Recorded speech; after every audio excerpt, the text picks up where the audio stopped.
గౌరవ సభ్యులు రమేష్ గారు అడిగినటువంటి ప్రశ్న బీసీలకి, ఎస్సీలకి, ఎస్టీలకి ఎంతమందికి ఇవ్వడం జరుగుతుందన్న విషయాన్ని ఇక్కడ అడగడం జరిగింది అధ్యక్ష. చాలా సంతోషం. ఎందుకంటే ఈరోజు డీటెయిల్ అంటే కమ్యూనిటీ వైజ్గా ఎలాగిస్తున్నారనేది అడగడం ఉంది. ఖచ్చితంగా ప్రశ్నకు సమాధానం వస్తుంది. ఎందుకంటే ఈరోజు ఉన్నటువంటి వివరాల్లో గౌరవ ముఖ్యమంత్రి గారు మనం గడిచిన తెలుగుదేశం ప్రభుత్వంలో చూసుకుంటే పెన్షన్ అనేది చాలా గౌరవంగా ఒక మంచి పథకం కింద తీసుకెళ్ళడం జరుగుతూ ఉంది. ఈరోజు మనం గత తెలుగుదేశం ప్రభుత్వంలో మొట్టమొదటిసారి మొదలుపెట్టినట్టు అవ్వచ్చు, కానీ 200 నుంచి 1000 రూపాయలు చేయడంలో కానీ, 1000 నుంచి 2000 చేయడంలో కానీ, అలాగే 3000 నుంచి 4000 ఒకేసారి చేసి ఇస్తా అన్నటువంటి ఎరియర్స్తో పాటు ఇవ్వడం 1 జూలై 1వ తారీఖున ఇవ్వడం జరిగింది అధ్యక్ష. అంటే ప్రతి నెల కూడా 1వ తారీఖున పేదల దినోత్సవం అని చెప్పి ఆ రోజు ప్రతి ఏదో గ్రామానికి వెళ్ళి పెన్షన్ పంపిణీ చేయడం అనేది ఒక గౌరవమైన పథకం కింద ఈరోజు గౌరవ ముఖ్యమంత్రి గారు అలాగే ప్రభుత్వ యంత్రాంగం కానీ పూర్తి స్థాయిలో పనిచేయడం అనేది నేను తెలియజేసుకుంటున్నాను అధ్యక్ష. అంతేకాకుండా గడిచిన తెలుగుదేశం ప్రభుత్వంలో 50 సంవత్సరాలు పడిపోయినటువంటి కమ్యూనిటీస్ చాలా మందికి కూడా పెన్షన్ అర్హత కల్పించింది కూడా గత తెలుగుదేశం ప్రభుత్వం అధ్యక్ష. చేనేత కార్మికులు అవ్వచ్చు కానీ, వితంతులు కానీ, అలాగే కల్లుగీత కార్మికులు కానీ, అలాగే ఆదివాసీలు వాళ్ళకు కూడా 2014లో కూడా వాళ్ళకు కూడా అర్హత కల్పించి పూర్తి స్థాయిలో ఆదివాసీ గిరిజనులందరికీ కూడా ఇవ్వడం జరిగింది అధ్యక్ష. అలాగే మత్స్యకారులకు కూడా 50 సంవత్సరాలకే పెన్షన్ ఇవ్వాలని అర్హత కూడా 2018లో చేయడం జరిగింది అధ్యక్ష. అలాగే డప్పు కళాకారులకు కూడా 50 సంవత్సరాలకే పెన్షన్ ఇచ్చే అర్హత కూడా గౌరవ ముఖ్యమంత్రి గారు కల్పించారు అధ్యక్ష.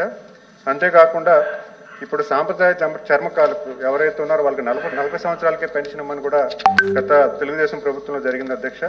అలాగే ఉన్నటువంటి ట్రాన్స్జెండర్స్ కూడా వాళ్ళు కూడా 18 సంవత్సరాలకే పెన్షన్ ఇవ్వమని గౌరవ ముఖ్యమంత్రి గారు అర్హత కల్పించారు అధ్యక్ష. మరి అలాగే షెడ్యూల్ తెగలకు కూడా 2019 ఫిబ్రవరిలో పెన్షన్ అర్హత కూడా గౌరవ ముఖ్యమంత్రి గారు కల్పించి వాళ్ళకి పెన్షన్ ఇవ్వడం జరుగుతుంది అధ్యక్ష. వీళ్ళందరినీ కలుపుకుంటే ఈరోజు సుమారు 11 లక్షల మందికి పెన్షన్ అర్హత వచ్చి ఈరోజు పెన్షన్ డిస్ట్రిబ్యూట్ చేయడం జరుగుతుంది అధ్యక్ష. సో అలాగే రెండో ప్రశ్న భరత గౌరవ సభ అదే ఇస్తాను. అవునండి రమేష్ గారు మీ డీటెయిల్స్ అన్ని ఇస్తాను. కూర్చోండి, చెప్పండి, చెప్పిన తర్వాత అడగండి. అలాగే రెండో ప్రశ్న గౌరవ సభ్యులు భరత్ గారు అడిగారు అధ్యక్ష. ఒక విషయం అధ్యక్ష, పెన్షన్ అనేది గౌరవ ముఖ్యమంత్రి గారు ప్రత్యేకించి చాలా జాగ్రత్తగా ఇంప్లిమెంట్ చేయడానికి పూర్తి స్థాయిలో పనిచేస్తున్నారు అధ్యక్ష. గత పరిపాలనలో 2000 నుంచి 3000 చేస్తా అన్న హామీ 4 సంవత్సరాలు 5 సంవత్సరాలు పట్టింది అధ్యక్ష. ఈరోజు గౌరవ ముఖ్యమంత్రి గారు చెప్పిన మాట ప్రకారంగా 3000 నుంచి 4000 ఒకేసారి ఇవ్వడం జరుగుతుంది. అది కూడా నాయకులు గుర్తుపెట్టుకోవాలనే విషయాన్ని తెలియజేసుకుంటున్నాను.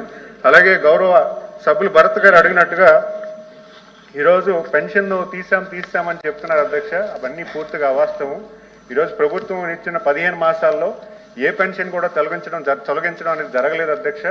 ఎక్కడైతే లోకల్గా కలెక్టర్కి ఎవరైతే గ్రీవెన్స్ ద్వారా ఫిర్యాదులు వస్తున్నాయో అక్కడే 3000 పెన్షన్స్ తీయడం జరిగింది. మరి అలాగే ఎవరైతే వ్యక్తులు కాలవస్తూ చనిపోయి ఉన్నారో వాళ్ళ వ్యక్తులు అనేది చనిపోయి ఉన్నారు కాబట్టి వాళ్ళ పెన్షన్స్ అని ఆగిపోయి అధ్యక్ష. అది తొలగించడం కాదని విషయాన్ని కూడా వీళ్ళకి తెలియజేసుకుంటున్నాను. గత ప్రభుత్వం ఏర్పడిన తర్వాత 65,18,000 పెన్షన్స్ ఇస్తుంటే ఈరోజు 63,71,000 మందికి ఇస్తున్నాం అధ్యక్ష. మరి అంతేకాకుండా స్పౌస్ పెన్షన్ ఈరోజు 1,58,000 మందికి ఈరోజు వెంటనే ఎవరైనా హస్బెండ్ చనిపోతే స్పౌస్ పెన్షన్ వెంటనే అర్హత కల్పించి వాళ్ళకి ఇవ్వడం జరుగుతుంది అధ్యక్ష. ఈరోజు వాళ్ళు ఎటువంటి వెయిటింగ్ లేకుండా వెంటనే వచ్చే నెక్స్ట్ మంత్లోనే వాళ్ళకి పెన్షన్ ఇవ్వడం జరుగుతుంది. అంతేకాకుండా ఎరియర్స్ అధ్యక్ష, గతంలో ఒక నెల పెన్షన్ తీసుకోకపోతే ఆ పెన్షన్ వాళ్ళు నెక్స్ట్ మంత్కి ఇచ్చే పరిస్థితి ఉండేది కాదు అధ్యక్ష.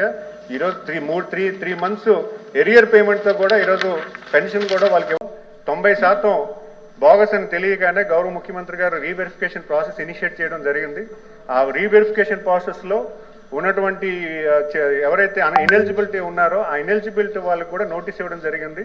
నోటీస్ ఇచ్చినప్పుడు ఎక్కడైనా లోపాలు ఉన్నా కూడా మళ్ళీ రీచెక్ చేయమని చెప్పి మాకు గౌరవ ముఖ్యమంత్రి గారు సూచనలు సలహాలు ఇవ్వగా వాళ్ళు కూడా పెన్షన్ అనేది ఆపకుండా చేసి వాళ్ళకు కూడా మళ్ళీ రీవెరిఫికేషన్ ఇంకో ప్రాసెస్ అవకాశం ఇచ్చి వాళ్ళు మళ్ళీ రీవెరిఫికేషన్కి ఒక 2 monthsలో ఇవన్నీ కంప్లీట్ చేయమని హెల్త్ డిపార్ట్మెంట్ డైరెక్షన్ ఇచ్చి ఈరోజు ముందుకు వెళ్తున్నాం అధ్యక్ష. సో ఖచ్చితంగా ఒకటే విషయం చెప్తున్నాము, గౌరవ ముఖ్యమంత్రి గారు పెన్షన్ అనేది చాలా ప్రతిష్టాత్మకంగా చాలా గౌరవంగా తీసుకున్నటువంటి పథకం ఇది. ఖచ్చితంగా ఏదైతే మాట ఇచ్చామో అదే చూసా తప్పకుండా వెళ్తామన్న విషయాన్ని మీ ద్వారా నాయకులు తెలియజేసుకున్నా అధ్యక్ష. ధన్యవాదాలు.